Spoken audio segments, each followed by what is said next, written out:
As I mentioned, we're jumping right over to Thailand, a beautiful tropical land that I actually had the great fortune to visit just a month ago. And we're very excited to introduce both Sumadri Leela Devidasi and Archana Devidasi. They are going to share just a little bit about the Thai community in Bangkok.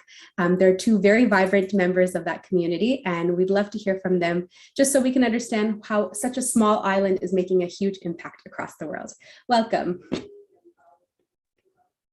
Thank you so much. Thank you so much for having us here. And we're so excited and thrilled to be a part of this program. So thank you.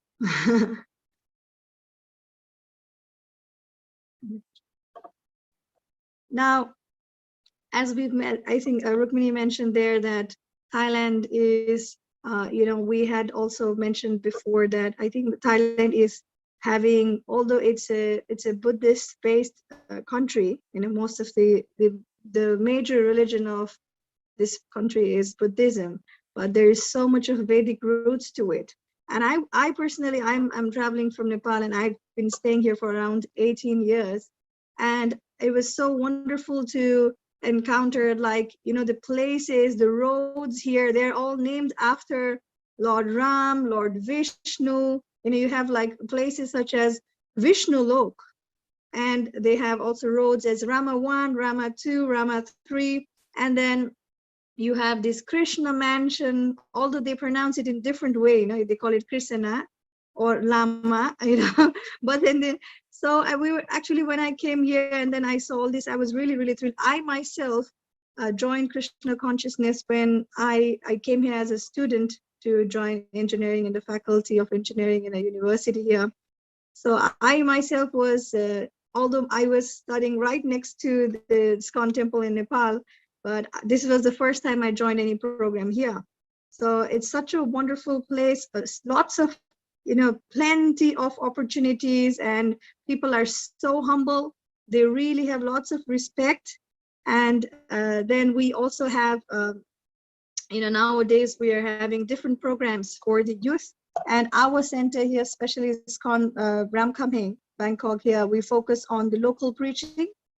We want to, reach out to the local people here. So we try to distribute the local books and try to attract with different programs, online programs, offline programs, yoga programs, park programs, all these different outreach programs, house programs to the different kinds of, devotees around here. So we have Archana Mataji here, who has also stayed in the ashram for 7 years.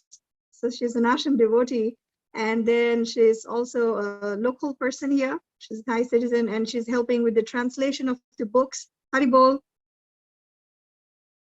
So now, after Ramlakshan Prabhu, who was actually doing all the translation of the work into Thai language, now Archana is stepping in, and she's helping with the translation. So this is what we're trying to do. We're trying to create some local speaking, local devotees who will help us to propagate Krishna consciousness in Thailand.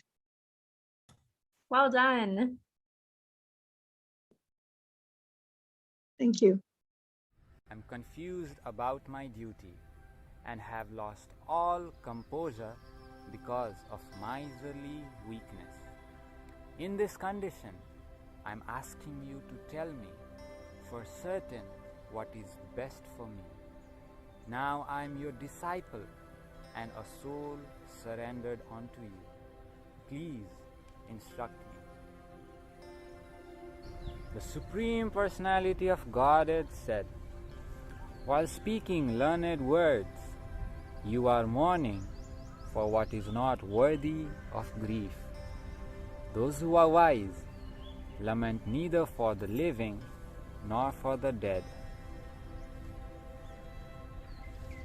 Never was there a time when I did not exist, nor you, nor all these kings, nor in the future shall any of us cease to be. As the embodied soul continuously passes in this body from boyhood to youth to old age, the soul similarly passes into another body at death. A sober person is not bewildered by such a change. Work done as a sacrifice for Vishnu has to be performed. Otherwise, work causes bondage in this material world. Therefore, O son of Kunti, perform your prescribed duties for his satisfaction, and in that way you will always remain free from bondage. Sarva dharman parityajya mamekam sharanam vraja aham tvam sarva papebhyo mokshayishyami ma suchaha. Abandon all varieties of religion and just surrender unto me. I shall deliver you from all sinful reactions. Do not fear.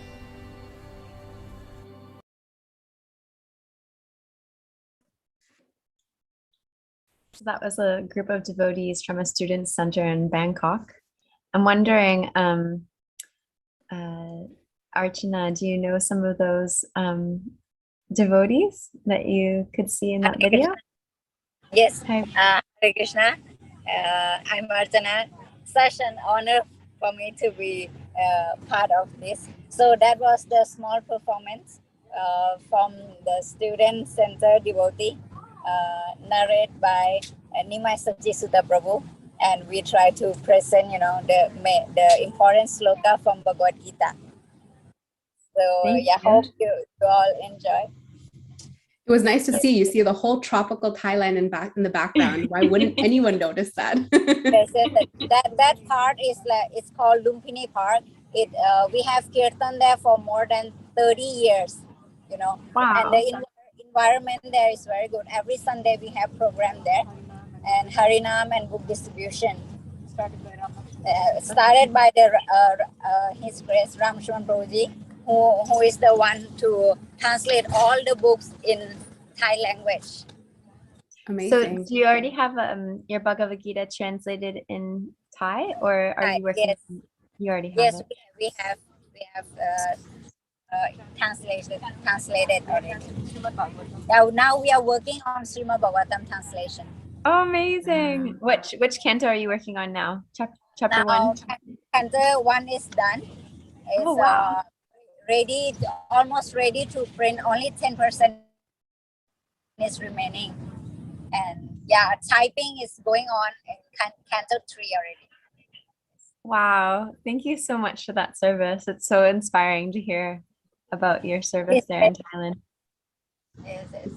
It's truly a testament to how Srila Prabhupada has allowed for this Bhagavad Gita not to be translated in just in English, but in so many languages across the globe. So we thank you both, Sumadri Leela Devidasi and Archana Devidasi, for continuing that mission of Srila Prabhupada to have the Bhagavad Gita translated in every language, as many languages, in every town and village. So thank you both. Thank you. Thank you We're so going much. to finish off Thailand in one sense, not that we ever want to stop hearing from them and their beautiful country, but we have a wonderful poetry piece written by one of the devotees, the local Thai devotees, and it's also translated in English. So it'll be a little treat right before we head off to India. So just please, while you're watching, above the video, there's the transcription. So please pay attention to that because the volume's a little bit low on this. So you want to pay attention to the words across the top. Thanks, everyone.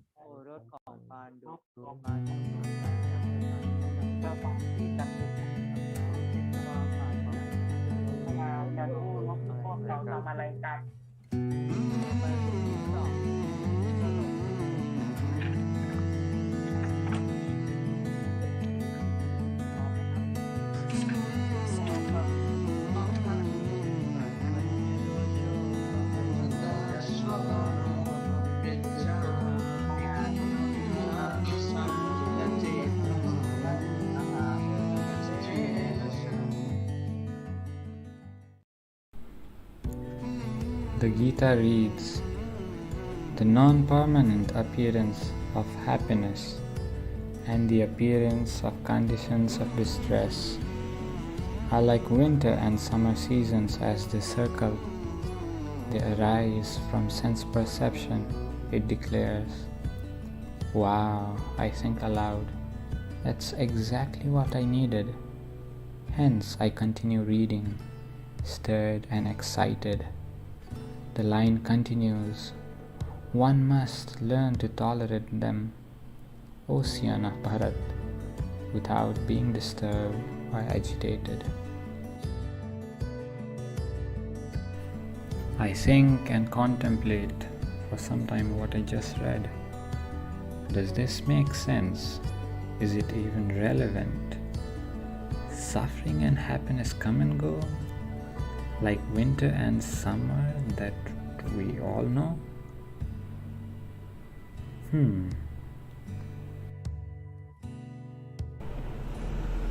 I think of it as a sign of relief that I am made aware that whatever comes doesn't linger around, it's temporary.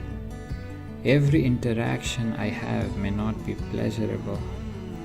Every food that I taste may not be what I expected for.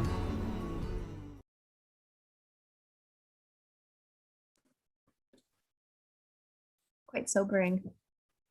Yes, taking a lot of the inspiration from the Bhagavad Gita itself and making it into a poetry piece is a skill that I will never have, but I appreciate the skills that were presented all throughout the devotees that participated in Thailand. So we want to make a special mention to Nimai Sachisutta Prabhu, who helped organize all the efforts made in Thailand, and also Jai Harinam Prabhu from Japan. We forgot to thank him for his wonderful service of organizing everything in Japan. As you can see, there's a lot of effort that goes into organizing these wonderful these amazing sessions. I'm trying not to use the word wonderful, but it's very hard.